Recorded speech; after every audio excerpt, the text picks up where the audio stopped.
Hi, everyone. Welcome back to another episode of Ask a Care Manager. I'm Ryan from EasyLiving, and I'm joined by Teresa Jackson, our Director of Care Management, also with EasyLiving. EasyLiving is a home care and care management company that we've been around for over 20 years, serving the Tri-County area, Pinellas, Pasco, and Hillsborough.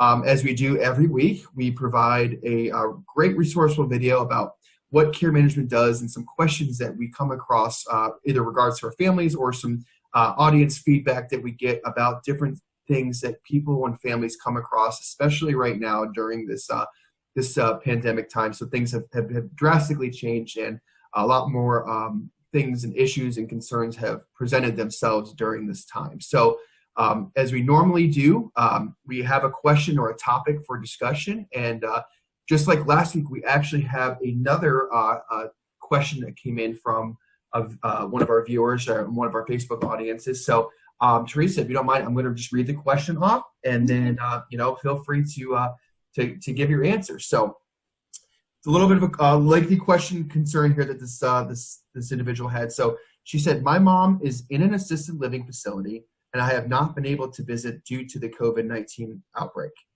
I explained to her about the virus and why I can't visit, and she seemed to understand. Even though I talk to her daily and explain this daily, she still calls me and says, 'Why don't you come and see me?' She thinks I am mad at her, and then of course she gets mad at me. She doesn't have Alzheimer's disease or anything like that, just some mild dementia.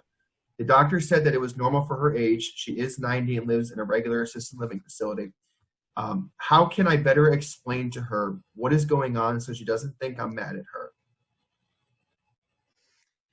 So, again, that's a very good question. And I've seen not necessarily, I've seen this happen a lot, okay? Not necessarily with COVID in this situation, but in situations where a daughter is trying to explain something to their mom, and they're just not getting it, and there's frustration because why doesn't mom understand?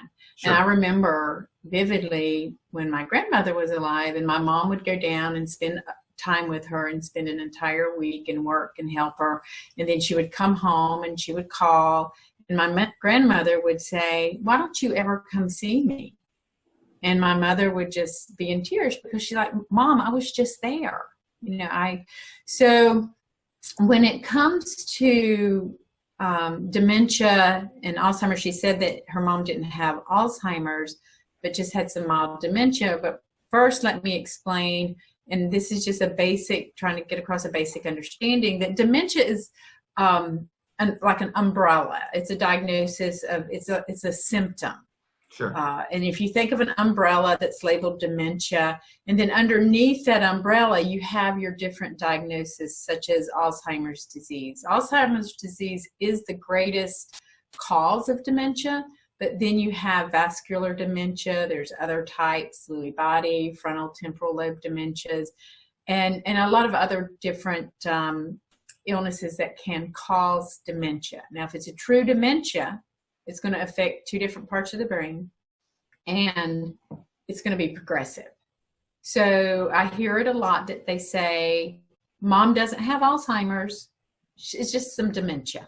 Yeah. So again, that's like, I don't have a fractured spine, I just have some back pain. Back pain is like dementia. It's just that umbrella symptom of what's going on. I might have back pain, you have back pain, but it could be caused by two different things.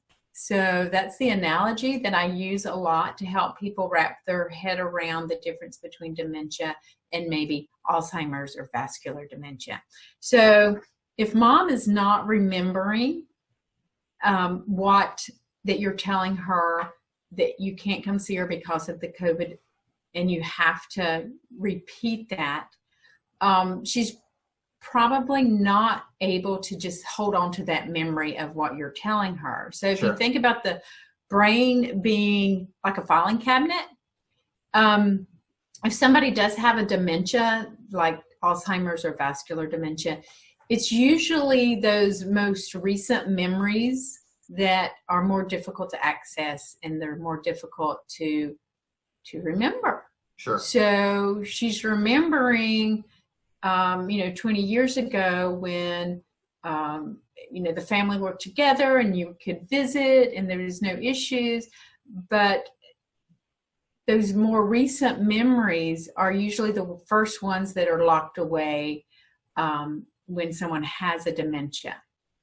That makes sense. So again, having to tell her over and over, the most important thing would be not to get frustrated with her. And if you do have to remind her every day, that's okay. Your brain, the daughter's brain, is probably functioning normally, maybe a little stressed like most of us have right now.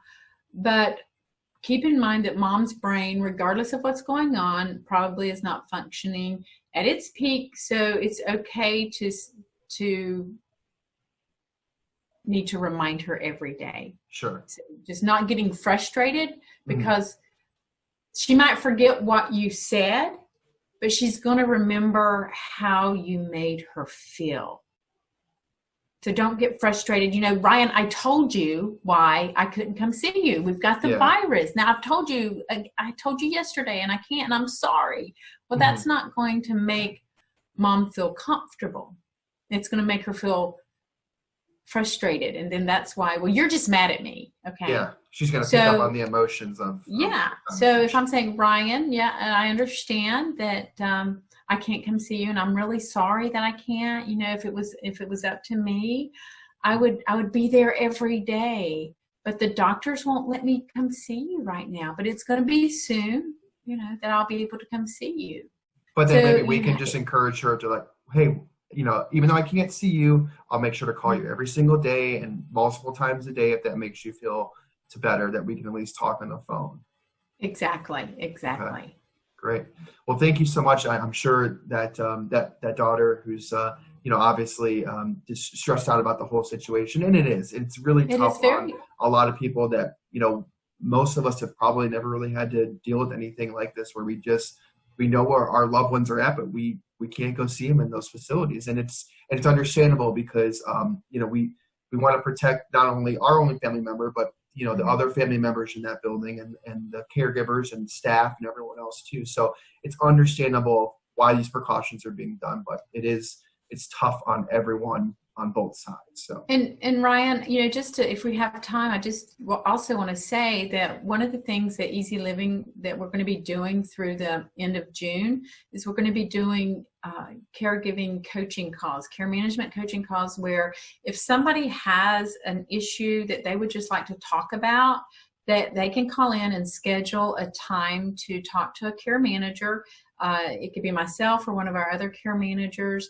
And this is going to be a complimentary through the end of June, because we know that there are families out there that just have those questions. They don't know what to do right now. And so please, spaces will be limited, but they can go, I believe they can go on our website, correct? Yeah, they can fill out the request on our website, or you can actually call our office, and obviously we'll put our contact information as we always do here in the video in the information section. So there'll be our phone number, or there'll be our website on there. So either way, you can get a hold of us, or you can just send us a message on Facebook too. If you're seeing this video on Facebook, there will be a messenger button right attached to this video. So you can send us a message and schedule that. And then, like Teresa said, it's a complimentary, care management coaching call, and you can just kind of pick the brains of our care managers, and then let them give the expert advice that they have, and help you guys out and help your family out in this trying time. So thanks for reminding me of that, Teresa. I appreciate it. Yeah, and we just want to make sure that they call and schedule a time. So because we have a limited amount of spaces available for this,